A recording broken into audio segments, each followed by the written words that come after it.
il faut méditer sur la création, sur l'univers en fin de compte. Hein, parce qu'il y a assez de livres de science pour comprendre, qu'il y a un créateur. Hein. En fin de compte, l'intelligent, ce n'est pas celui qui a fait des études jusqu'à là, hein, et qui s'est enrichi à travers ses études. C'est ça, lui, c'est pas lui le riche, malheureusement. Parce que s'il s'en va avec cette richesse matérielle, mais dans son cœur, il n'a pas reconnu qu'il y a un créateur, il n'a rien compris. C'est pas lui l'intelligent. Je dirais une chose, que l'intelligent, c'est le balayeur, l'ouvrier, qui va rentrer chez lui le soir, qui fait ses ablutions, et qui prie, et qui remercie Allah, même s'il n'a pas grand-chose à manger, même si la vie est dure, parce qu'il sait que c'est une vie qui ne dure pas.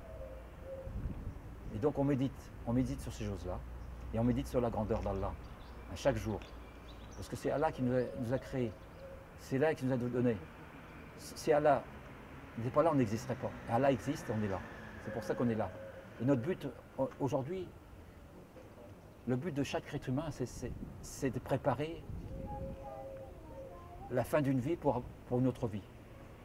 Ça veut dire préparer la première étape, c'est-à-dire la tombe, et pour répondre aux questions que chaque musulman connaît, qui doit connaître en principe.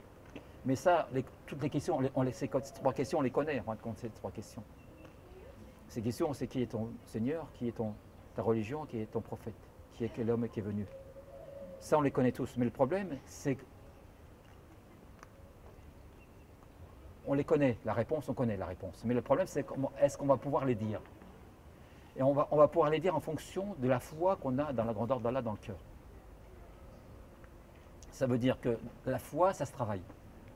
La foi du musulman, je donne un conseil, il faut travailler la foi. Si vous n'avez pas la foi, même si vous avez les réponses de la question, à ces 3 questions dans la tombe, mais vous n'avez pas la force de la foi, si votre vie n'est pas dans la religion, mais vous êtes croyant en Dieu, moi je crois que je ne fais pas de mal, mais ça ne suffit pas. Ça ne suffit pas. Moi je donne un conseil aux musulmans qui ne sont pas pratiquants, revenez vers Allah et rentrez, faites vos 5 prières, faites le maximum, restez dans l'ambiance de la religion. Restez dans les mosquées et sortez vers le champ, parce qu'Allah l'a dit, vous êtes la meilleure communauté, sortir révéler les gens. Ça veut dire quoi sortir révéler les gens? Prêcher la bonne parole, faire revenir les gens qui sont dans les bars, qui sont dans les situations difficiles, qui sont dans la drogue, qui sont dans les situations très très difficiles.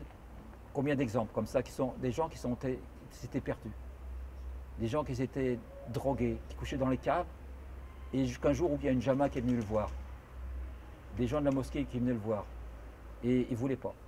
Et ils ne voulaient pas venir à la mosquée, ils ne voulaient pas, ils tombaient dans le gouffre, de la perte totale.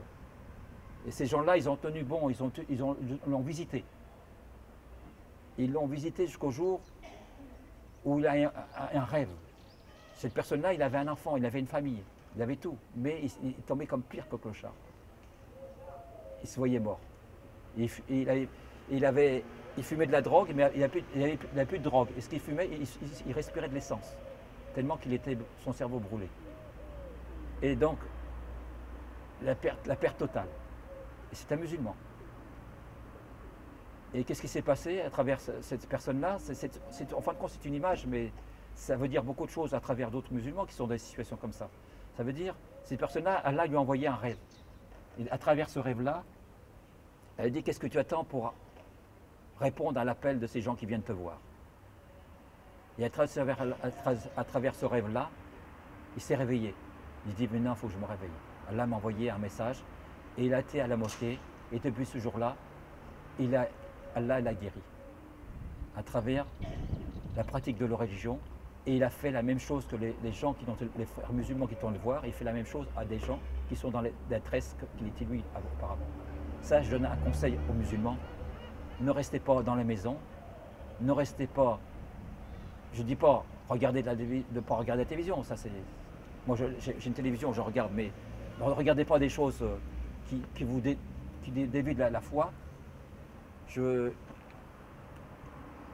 conseille aux musulmans d'écouter à la prêche, de parler d'Allah sans arrêt. Parce que c'est le cœur, ça vivifie le cœur, et ça vous donne la foi, et ça vous donne, et quand on a la foi, ça vous donne en faire de doubler dans les actions, de bonnes actions.